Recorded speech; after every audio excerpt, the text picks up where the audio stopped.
बाप दादा की याद में सदा मगन रहने की, बाप समान बनने के लक्ष्य को लक्षण में समान बनाने की, अव्यक्त बाप दादा की हम आत्माओं के लिए आज की अव्यक्त मुरली से शिक्षाएं। देह के भान और अभिमान में बनाए हुए मायावी बंधनों की जंजीरों से हमें मुक्त होना है। समझ मिली है कि ये दैहिक है, ये परिवर्तनशील है, ये विनाशी है, ये दुखदाई है। इसमें हम आत्माएं परतंत्र और बंधनीय आत्मा बन जाते हैं। कर्म बंधनों में उलझ जाते हैं, किसी को भी सुख नहीं दे पाते हैं। बंधनों में फंसकर फिर हम कर्मों को कूटते हैं। निराकार परमपिता परमात्मा हम आत्माओं को पुनः स्वतंत्र बनाने आए हैं, इसलिए जीने का सलीका सिखाते हैं जिसमें खुद को भी और औरों को भी सुख की प्राप्ति हो। लौकिक और अलौकिक जीवन में रहते हुए सदा ही न्यारे बनने के लिए ट्रस्टी हो रहने की समझ देते हैं। सहज हो जाए सब कुछ, इसलिए सभी को प्रभु की अमानत समझकर चलने को कहते हैं। श्रीमत प्रमाण सत्यता और दिव्यता का व्यवहार करते हुए किसी से भी किसी भी तरह की एक्सपेक्टेशंस नहीं रखते हुए न्यारे रहना है। ये प्रभु की श्रीमत है। जब हम चलते हैं उनकी श्रीमत प्रमाण तो परमात्म साथ का अनुभव करते हैं और सहज ही फिर नष्ट मोहा भी बन जाएंगे। ये यकीन दिला रहे हैं अव्यक्त बाप दादा हम आत्माओं को। समझ देते हैं कि न्यारे रहने वाले प्रभु प्यार की अनुभूति करते हैं। जितना प्यार उतना प्रभु के साथ रहेंगे, अलग नहीं होंगे। दैहिक अटैचमेंट हमें प्रभु से दूर कर देती है। प्यार माना सदा साथ रहना। मीठे मीठे परमपिता परमात्मा जी सदा साथ हैं, इसलिए सर्व बोझ बाप को देकर अर्थात उन्हें सब दैहिक संबंध समर्पण कर खुद हल्के हो वो करना है जो प्रभु जी कहते हैं। इस विधि से सहज ही नष्ट मोहा बन जाएंगे। मोहवश हम सब कुछ संभाल नहीं सकते हैं, लेकिन मीठे मीठे परमपिता परमात्मा को सौंप देने से वे स्वतः ही संभाल लेंगे, क्योंकि वे ही सभी आत्माओं को यथार्थ जानते हैं। हमें तो श्रीमत प्रमाण चलकर करावनहार की स्मृति से और खुद को निमित्त समझ सब कुछ करते न्यारे रहना है। करावनहार परमपिता परमात्मा संग चलने से फिर कोई भी बंधन नहीं बनेंगे, बल्कि हिसाब किताब जो बने हुए हैं पहले के वो भी चुकत हो जाएंगे। नया कोई भी हिसाब किताब नहीं बनेगा, क्योंकि प्रभु की श्रीमत अति सुखदायी है और सुख देने से सारे बंधन जो हैं उससे हम मुक्त हो जाते हैं। खुद भी स्वतंत्र बन जाते हैं, जिनकी सेवा हम करते हैं वो भी स्वतंत्र हो जाते हैं। हमें सिर्फ ये ध्यान देना है कि पुरुषार्थ की जो सब्जेक्ट बाबा ने हमको दी है, ट्रस्टी बनकर और सभी को प्रभु की अमानत समझकर व्यवहार में आने की, उस सब्जेक्ट में हमें सदा शब्द को अंडरलाइन करना है। विधि जो प्रभु जी बताते हैं उस पर हमें सदा ही चलना है। लौकिक और अलौकिक जीवन दोनों में इसी विधि से चलना है। लौकिक की लोहे की जंजीरों को खोलकर अलौकिक में सोने की जंजीरों में बिल्कुल नहीं बनना है। उसमें सदा हमको न्यारे रहना है, तब जाकर प्रभु के साथ का अनुभव होगा। किसी भी तरह की अटैचमेंट प्रभु जी के साथ से वंचित कर देती है। वरदान को विधि पूर्वक हमें फलीभूत करना है। विकार रूपी सांपों को परिवर्तन कर सेवाधारी बनाना है, अर्थात विकारों का जो विकराल रूप है उसको परिवर्तन कर देना है। उसके लिए भगवान जी हमें समझ देते हैं कि काम विकार जो है, कामनाएं जो है, उसको शुभ भावना शुभकामना में परिवर्तन कर दो, अर्थात इसकी जगह सभी आत्माओं के लिए शुभ भावना शुभकामना का संकल्प करना है। शुभ भावना शुभकामना के बोल बोलने हैं, वैसे ही कर्म करने हैं और शुभ भावना शुभकामना का स्टॉक भरपूर रखना है। क्रोध अग्नि को योग अग्नि में परिवर्तन कर देना है। प्रभु के साथ योग एक्यूरेसी से लगाना है और फिर लोभ को परिवर्तन करने के लिए फिर प्रभु जी से संपूर्ण वर्षा प्राप्त करने का जो है वो जो लोभ है उसको उसमें परिवर्तन कर देना कि मुझे प्रभु जी से सारा पूरा वर्षा लेना है, उसका लोभ करना है। और फिर मोह जो है वो हमें एक परमपिता परमात्मा से रखना है। परमपिता परमात्मा से अटैचमेंट कभी भी हमको दुख नहीं देगी, बल्कि सुख ही सुख देगी, क्योंकि प्रभु के साथ अटैचमेंट गुलाम नहीं बनाती है, वो उल्टा और निर्बंधन बना देती है, स्वतंत्र बना देती है। और अहंकार को शुद्ध अभिमान में परिवर्तन कर देना। शुद्ध अभिमान कि मैं आत्मा परमात्मा की संतान ऊंचे कर्तव्य के लिए निमित्त हूँ, और फिर उसमें सदा तत्पर रहने का अटेंशन रखना है। तो विकार जो सांप की तरह हमको डसते हैं वो फिर सेवाधारी बन जाएंगे, शैया बन जाएंगे और प्रभु पिता संग सहज योग लग जाएगा और सहज योगी बन जाएंगे। योग फिर हमको लगाना नहीं पड़ेगा, उनके संग योग लगा ही रहेगा।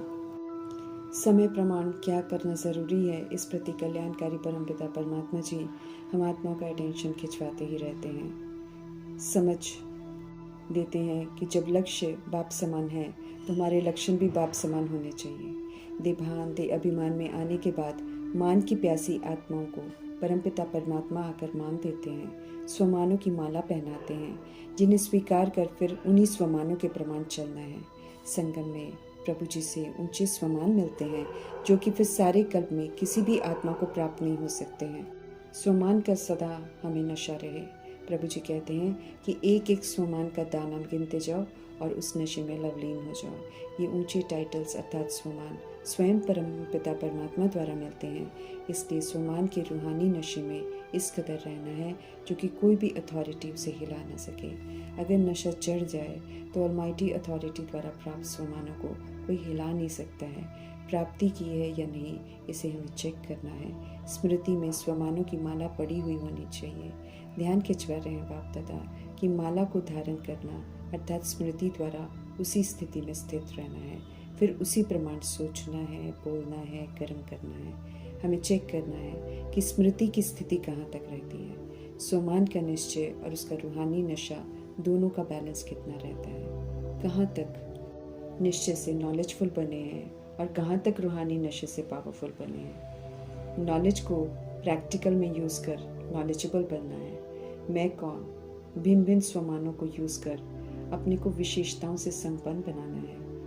ऊंचे तो ऊंचे बाप समान बनना है। ऊंचा लक्ष्य है, परंतु अब बाप दादा लक्ष्य और लक्षण समान देखना चाहते हैं। प्रैक्टिकल स्थिति में समान देखना चाहते हैं। जब हम समान होंगे तो लक्ष्य लक्षण बाप समान बन जाएंगे। इसमें फिर मेहनत नहीं, मोहब्बत की ज़रूरत है। देह अभिमान के उल्टे नशे को नेचर और नेचुरल बना दिया, पुरुषार्थ नहीं किया। ऐसा करने के लिए 63 जन्म यूज़ करते रहे हैं और नेचुरल बन गया है। अब सुलटी मत मिल रही है तो समझ से आत्मा समझ आत्मा के स्वमान में रहकर देही अभिमानी स्थिति को नेचुरल बनाना है। इसको नेचर बनाना है। बाप समान नेचर को नेचुरल बनाना है। अब उल्टी नेचर के वशीभूत हमको नहीं होना है। यथार्थ नेचर बाप समान बनने की अब इसको नेचुरल बनाना है। बाप दादा देखना चाहते हैं कि हम सभी की नेचुरल नेचर देही अभिमानी रहने की हो जाए। इसमें फॉलो फादर करना है। जैसे प्रजापिता ब्रह्मा चलते फिरते कोई भी कार्य करते देही अभिमानी स्थिति में नेचुरल रहते थे। संबंध संपर्क में आने वालों को भी पैसा बना देते थे। ऐसे हमें भी देही अभिमानी अवस्था बनानी है। आत्मा की स्मृति में सदा रहना है। स्वयं को आत्मा समझना है और उनको भी आत्मिक रूप में ही देखना है। फरिश्ता अवस्था, कर्मातीत अवस्था, बाप समान अवस्था, इसको हमें नेचुरल बनाना है। इसे अपना नेचर बनाना है।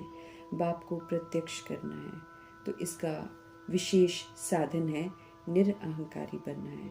तभी निराकारी बन सकते हैं। ध्यान खिंचवा रहे हैं मीठे परमपिता परमात्मा। दे भान दे अहंकार के मोटे रूप से परे भले हो गए हैं, लेकिन दे भान के अनेक सूक्ष्म रूप हैं, उससे भी खुद को मुक्त करना है। इस इशारा दे रहे हैं मीठे परमपिता परमात्मा। सहज पुरुषार्थ के लिए कहते हैं कि सदा मन वचन कर्म संबंध संपर्क में लास्ट मंत्र निराकारी निरअहंकारी निर्विकारी को सदा याद रखने की समझ दे रहे हैं। संकल्प हो, बोल हो, सब में 3 शब्दों को याद रखकर समानता लाने की समझ दे रहे हैं। हमें चेक करना है कि संकल्प महामंत्र से संपन्न है, अर्थात क्या निराकारी निर्विकारी निरंकारी हैं। इसी तरह बोल और कर्म में भी तीनों शब्द हमको याद रहे। ये महामंत्र ही हमारे संकल्प को, हमारे बोल को, हमारे कर्म को श्रेष्ठ बना देंगे। वाणी में भी निर्माणता हमारे आ जाएगी, कर्म में भी सेवा भाव आ जाएगा, संबंध संपर्क में फिर सदा शुभ भावना श्रेष्ठ कामना की वृद्धि हो जाएगी।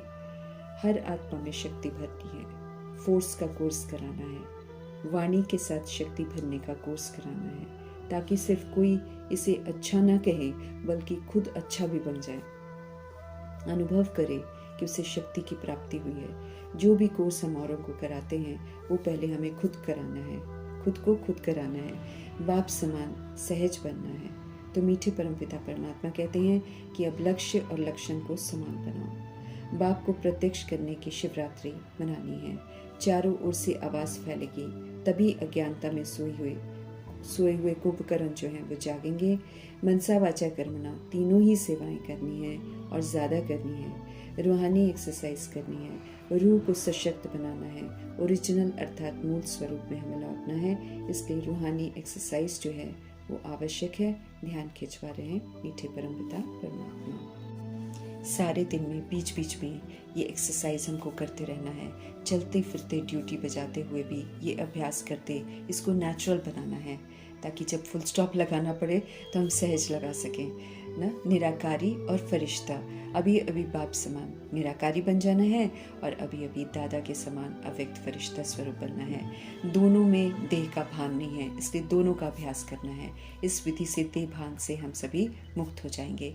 फरिश्ता अर्थात किसी से भी कोई दैहिक रिश्ता नहीं, सिर्फ एक बाप से सर्व रिश्ते, उनसे फिर सब प्राप्त कर विश्व की सेवा पर हाजिर रहते हुए प्रभु से मिला सब कुछ देते रहना है।